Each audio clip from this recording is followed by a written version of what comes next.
নিউজলৈ স্বাগতম জনাইছো মহিমাক্সি মাটিৰ খাজানাক লৈ বৃহৎ সিদ্ধান্ত গ্ৰহণ কৰিছে কেবিনেটত এতিয়াৰ পৰা অনলাইন আৰু অফলাইন দুয়োটা প্ৰক্ৰিয়াৰে আপুনি দিব পাৰিব মাটিৰ খাজানা বাহিৰত থকা লোকসকল যথেষ্ট উপকৃত হ'ব এই ই খাজানা দিয়াৰ পদ্ধতিত গতিকে ই খাজানাও দিব পাৰিব অথবা পূৰ্বতে আপুনি যেনেদৰে খাজানা দিছিল তেনেদৰেও দিব পাৰিব গতিকে দুয়োটা মুদতে উপলব্ধ হৈছে এতিয়া খাজানা অনলাইন অফলাইন দুয়োটা পদ্ধতিৰে আপুনি দিব পাৰিব খাজানা আপোনাৰ নিজৰ পছন্দ অনুসৰি অৰ্থাৎ আপোনাৰ নিজৰ সুবিধা অনুসৰি আপুনি খাজানা দিব পাৰিব কেবিনেটৰ গুৰুত্বপূৰ্ণ সিদ্ধান্ত গ্ৰহণ কৰিছে মুখ্যমন্ত্ৰীগৰাকীয়ে মন্তব্য আছে তাৰ ওপৰতে তথ্য দিয়াৰ চেষ্টা কৰিছো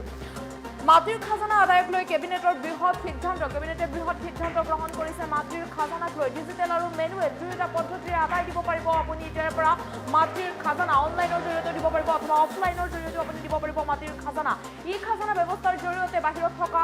লোকসকল উপকৃত হৈছে যথেষ্ট উপকৃত হৈছে ই খাজানাৰ জৰিয়তে অনলাইনৰ জৰিয়তে এই সকল লোকে খাজানা আদায় দিব পাৰিছে অনলাইনৰ জৰিয়তে যিহেতু দিব পাৰিছে গতিকে বাহিৰত থকা লোকসকল যথেষ্ট উপকৃত হৈছে আনহাতে ক্ষুদ্ৰ ক্ষুদ্ৰ অথবা দৰিদ্ৰ মাটিৰ গৰাকীয়ে মৌজাদাৰৰ অফিচত দিব পাৰিব খাজানা পূৰ্বৰ দৰে মৌজাদাৰৰ অফিচত খাজানা দি ৰচিদ ল'ব পাৰিব আপুনি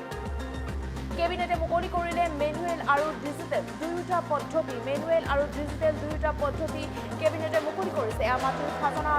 আদায়ক লৈ কেবিনেটৰ বৃহৎ সিদ্ধান্ত কেবিনেটে বৃহৎ সিদ্ধান্ত গ্ৰহণ কৰিছে মাটিৰ খাজানাক লৈ ডিজিটেল আৰু মেনুৱেল দুয়োটা পদ্ধতিৰে আপুনি আদায় দিব পাৰিব খাজানা অনলাইন অফলাইন দুয়োটা মুদতে উপলব্ধ কৰা হৈছে মাটিৰ খাজানা আপুনি ডিজিটেলো দিব পাৰিব অথবা মেনুৱেলো দিব পাৰিব অনলাইনৰ জৰিয়তে বা ই খাজানাও দিব পাৰিব অথবা আপুনি যদি ভাবিছে যে পুৰণি পদ্ধতিৰে আপুনি খাজানা দিব পুৰণি পদ্ধতিও আপুনি দিব পাৰিব আপোনাৰ পছন্দ অনুসৰি আপুনি দিব পাৰিব মাটিৰ খাজানা গতিকে বাহিৰত যিসকল লোক আছে দূৰণিত যিসকল লোক আছে যথেষ্ট উপকৃত হৈছে ই খাজানাৰ জৰিয়তে যিহেতু তেওঁলোকে অনলাইনৰ জৰিয়তে খাজানা দিব পাৰিব বাহিৰত থাকিলেও তেওঁলোকে অনলাইনৰ জৰিয়তে খাজানা এতিয়াৰ পৰা দিব পাৰিব পূৰ্বৰ দৰে মৌজাদাৰ অফিচত খাজানা দি ৰচিদ ল'ব পাৰিব যিসকলে অফলাইন দিব বিচাৰে মাটিৰ খাজানা মুখ্যমন্ত্ৰী ডক্টৰ হিমন্ত বিশ্ব শৰ্মাই গুৰুত্বপূৰ্ণ মন্তব্য কৰিছে কেবিনেটত এয়া মুকলি কৰিলে মেনুৱেল আৰু ডিজিটেল দুয়োটা পদ্ধতিৰে মুকলি কৰিছে গতিকে আপুনি মেনুৱেলো দিব পাৰিব বা ডিজিটেলো দিব পাৰিব আগৰ দৰেও আপুনি দিব পাৰিব যদি আপুনি ভাবিছে পূৰ্বতে যি পদ্ধতিৰে দিছিল সেই পদ্ধতিৰে আপুনি মাটিৰ খাজানা দিব বিচাৰে গতিকে আপুনি মৌজাদাৰৰ কাৰ্যালয়ত গৈও মাটিৰ খাজানা দিব পাৰিব আনফালে আকৌ আপুনি যদি ভাবিছে অনলাইনৰ জৰিয়তে মাটিৰ খাজানা দিব অনলাইনৰ জৰিয়তেও এতিয়াৰ পৰা মাটিৰ খাজানা দিব পাৰিব আৰু বাহিৰত যিসকল লোক আছে দূৰণিত যিসকল লোক আছে সেইসকল লোক যথেষ্ট উপকৃত হ'ব এই খাজানাৰ বাবে বা অনলাইন মোড যিহেতু উপলব্ধ কৰা হৈছে মাটিৰ খাজানাক লৈ সেই মাটিৰ খাজানা যিটো অনলাইনৰ জৰিয়তে দিব পাৰিব গতিকে দূৰণিত যিসকল লোক আছে সেইসকল লোক যথেষ্ট উপকৃত হ'ব ই খাজানাক লৈ মুখ্যমন্ত্ৰী ডক্টৰ হিমন্ত বিশ্ব শৰ্মাই মন্তব্য কৰিছে মুখ্যমন্ত্ৰীগৰাকীৰ মন্তব্য আগবঢ়াইছোঁ যোৱা বছৰ আমি কেবিনেটত সিদ্ধান্ত লৈছিলোঁ যে মাটিৰ খাজানা অকল ডিজিটেল নিয়মত দিব পাৰিব অৰ্থাৎ যিটো কয় প্ৰথমতে পৰ্টেলত ৰেজিষ্ট্ৰেশ্যন কৰিব আধাৰ লিংক কৰিব তাৰ পিছত তেওঁলোকে মাটিৰ খাজানাটো আফটাৰ ৰেজিষ্ট্ৰেশ্যন ডিজিটেলি দি যাব এই ব্যৱস্থাটোৰ ফলত অসমত নথকা অসমীয়া লোকসকল উপকৃত হৈছে কোনোবা আমেৰিকাত আছে ইংলেণ্ডত আছে বা কোনোবা দিল্লীত আছে কোনোবা ৰাজস্থানত আছে কিন্তু যিসকল দুখীয়া পৰিয়াল আছিলে মাৰ্জিনেল ফাৰ্মাৰ্ছ যা সৰু সৰু মাটিৰ মালিক তেওঁলোকে ডিজিটেল খাজানা দিব পৰা নাছিলে আৰু এক প্ৰকাৰ আমাৰ অলপমান ৰাইজৰ মাজত অলপ কথা বতৰাও আৰম্ভ হৈছিলে যে বহুত দিন ধৰি আমি মাটিৰ খাজানা দিব পৰা নাই আজি কেবিনেটে সিদ্ধান্ত লৈছে যে যোনে ডিজিটেলত দিব পাৰে দিয়ক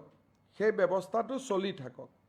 কিন্তু ৰাজ্যৰ দুখীয়া পট্টাদাৰসকলে বা মাৰ্জিনেল পট্টাদাৰসকলে মধ্যম বৰ্গী পৰিয়ালসকলে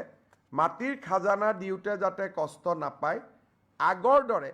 মৌজাদাৰে নগদ টকালৈ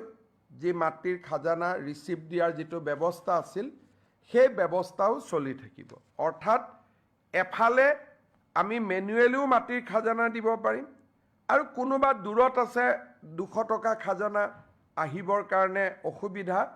তেওঁ ডিজিটেলিও দিব পাৰিব অৰ্থাৎ এতিয়া ডিজিটেল আৰু মেনুৱেল কেছ পেমেণ্ট আৰু ই পেমেণ্ট দুইটা ব্যৱস্থা আজি কেবিনেটে মুকলি কৰি দিছে ইয়াৰ ফলত ৰাজ্যৰ ক্ষুদ্ৰ পট্টাদাৰসকল দুখীয়া আৰু মধ্যম বৰ্গৰ পট্টাদাৰসকল উপকৃত হ'ব যোৱা বছৰ আমি কেবিনেটত সিদ্ধান্ত লৈছিলোঁ যে মাটিৰ খাজানা অকল ডিজিটেল নিয়মত দিব পাৰিব। অৰ্থাৎ যিটো কয় প্ৰথমতে পৰ্টেলত ৰেজিষ্ট্ৰেশ্যন কৰিব, আধাৰ লিংক কৰিব, তাৰ পিছত তেওঁলোকে মাটিৰ খাজানাটো আফটাৰ ৰেজিষ্ট্ৰেশ্যন ডিজিটেলি দি যাব। এই ব্যৱস্থাটোৰ ফলত অসমত নথকা অসমীয়া লোকসকল উপকৃত হৈছে। কোনোবা আমেৰিকাত আছে, ইংলেণ্ডত আছে, বা কোনোবা দিল্লীত আছে, কোনোবা ৰাজস্থানত আছে। কিন্তু যিসকল দুখীয়া পৰিয়াল আছিলে, মাৰ্জিনেল ফাৰ্মাৰ্ছ, যা সৰু সৰু মাটিৰ মালিক, তেওঁলোকে ডিজিটেল খাজানা দিব পৰা নাছিলে। আৰু এক প্ৰকাৰ আমাৰ অলপমান ৰাইজৰ মাজত অলপ কথা বতৰাও আৰম্ভ হৈছিলে যে বহুত দিন ধৰি আমি মাটিৰ খাজানা দিব পৰা নাই। আজি কেবিনেটে সিদ্ধান্ত লৈছে যে যোনে ডিজিটেলত দিব পাৰে দিয়ক, সেই ব্যৱস্থাটো চলি থাকক। কিন্তু ৰাজ্যৰ দুখীয়া পট্টাদাৰসকলে বা মাৰ্জিনেল পট্টাদাৰসকলে, মধ্যমবৰ্গী পৰিয়ালসকলে মাটিৰ খাজানা দিওঁতে যাতে কষ্ট নাপায়, আগৰ দৰে মৌজাদাৰে নগদ টকালৈ যি মাটিৰ খাজানা ৰিচিপ্ট দিয়াৰ যিটো ব্যৱস্থা আছিল, সেই ব্যৱস্থাও চলি থাকিব। অৰ্থাৎ এফালে আমি মেনুৱেলিও মাটিৰ খাজানা দিব পাৰিম, আৰু কোনোবা দূৰত আছে 200 টকা খাজানা আহিবৰ কাৰণে অসুবিধা, তেওঁ ডিজিটেলিও দিব পাৰিব। অৰ্থাৎ এতিয়া ডিজিটেল আৰু মেনুৱেল, কেছ পে'মেণ্ট আৰু পে'মেণ্ট, দুইটা ব্যৱস্থা আজি কেবিনেটে মুকলি কৰি দিছে।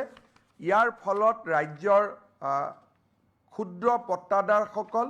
দুখীয়া আৰু মধ্যমবৰ্গৰ পট্টাদাৰসকল উপকৃত হ'ব। যোৱা বছৰ আমি কেবিনেটত সিদ্ধান্ত লৈছিলোঁ যে মাটিৰ খাজানা অকল ডিজিটেল নিয়মত দিব পাৰিব। অৰ্থাৎ যিটো কয় প্ৰথমতে পৰ্টেলত ৰেজিষ্ট্ৰেশ্যন কৰিব, আধাৰ লিংক কৰিব, তাৰ পিছত তেওঁলোকে মাটিৰ খাজানাটো আফটাৰ ৰেজিষ্ট্ৰেশ্যন ডিজিটেলি দি যাব। এই ব্যৱস্থাটোৰ ফলত অসমত নথকা অসমীয়া লোকসকল উপকৃত হৈছে। কোনোবা আমেৰিকাত আছে, ইংলেণ্ডত আছে, বা কোনোবা দিল্লীত আছে, কোনোবা ৰাজস্থানত আছে। কিন্তু যিসকল দুখীয়া পৰিয়াল আছিলে, মাৰ্জিনেল ফাৰ্মাৰ্ছ, যা সৰু সৰু মাটিৰ মালিক, তেওঁলোকে ডিজিটেল খাজানা দিব পৰা নাছিলে। আৰু এক প্ৰকাৰ আমাৰ অলপমান ৰাইজৰ মাজত অলপ কথা বতৰাও আৰম্ভ হৈছিলে যে বহুত দিন ধৰি আমি মাটিৰ খাজানা দিব পৰা নাই। আজি কেবিনেটে সিদ্ধান্ত লৈছে যে যোনে ডিজিটেলত দিব পাৰে দিয়ক, সেই ব্যৱস্থাটো চলি থাকক।